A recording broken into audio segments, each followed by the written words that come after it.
আসসালামু আলাইকুম।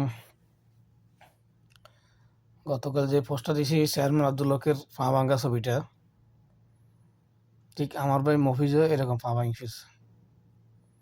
একই সিস্টেম। আমার ভাই মফিজ তো বড় গাড়িতে বাসে অ্যাক্সিডেন্ট করি তার পা ভাঙি চুরমার হয়ে গেছে নোয়াখালী বজরাতে। পাথর লোক নিয়ে মাইজি ভর্তি করছে। সেখান থেকে আমি সিটাং নিয়ে গেলাম, সিটাং মেডিকেল ভর্তি করালাম। পরের দিন মোস্তফা ভাই, সফল সলমান ভাই টাইগার বাস জালবির চানে বলছে তাদের খরচের হিসাব লেখার জন্য। আমি বললাম যে খরচ হিসাব লিখলে তো তার জায়গা জমি বিক্রি করিও তার চিকিৎসা করা যাবে না। সবাই যে চা খাই, নাস্তা খাই, যার যার গাড়ি ভাড়া দিই। আমি কথা বললাম কেন, তাহলে তুমি তার চিকিৎসা চালাবে, আমরা নাই। তারা সরিয়ে গেছে। কি করুন পরিস্থিতি, কিন্তু আমি সরিনি। শেষ পর্যন্ত তার চিকিৎসা করলাম। মানুষের থেকে 10 টাকা, 5 টাকা, 50 টাকা, 100 টাকা যা দিছে। 5,000 টাকা চট্টগ্রাম সিভিল রেজাল আমিন খান দিয়েছেন সিটি কর্পোরেশনে।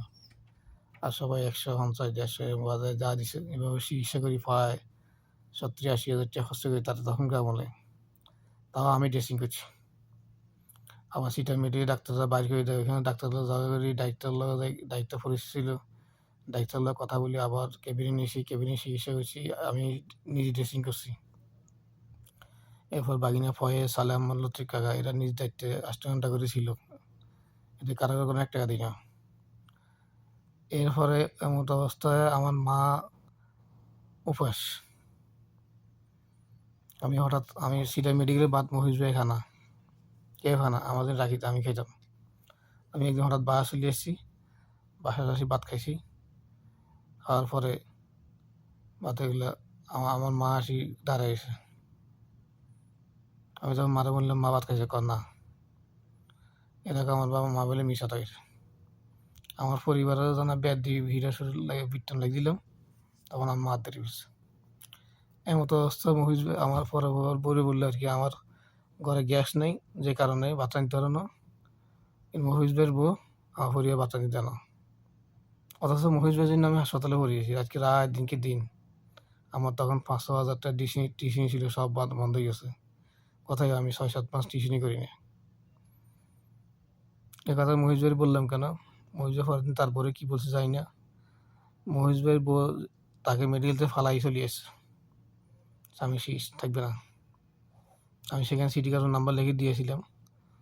ওই নাম্বারে যাইয়া তখন অপারেশনের জন্য তাকে খুঁজতেছে, লোকজন কেউ নেই। ওখান থেকে ফোন করছে, আমি আবার আসি, তবু আমি ছাড়িনি। সে বাইরে সুস্থ করছি। তার নামে হারুন কাকা, তার বেতন তাকে 1 টাকা ধরি না, তার হাজিরা কথা চালাই গেছি, চুরি দেখাই না। তার নামে 8 টাকা দিয়ে তাকে হারুন কাকা বাড়ি কিনে দিয়েছি সুন্দর থাকার জন্য। আজকে সে সুন্দরের পরিস্থিতি আপনারা সবাই দেখতেছেন। শেষ পর্যন্ত 2007 সালে এই সফুল্লা ভাই সহ আমার কাছে মিথ্যা টাকা পাইবে করে মহিষ ভাই দিয়ে আমাকে মারি ফেলার চেষ্টা করছে। আল্লাহ পাক সকল কিছু অবগত আছেন, কিন্তু আল্লাহ সেই সফুল্লা ভাইয়ের আজকে পথে পথে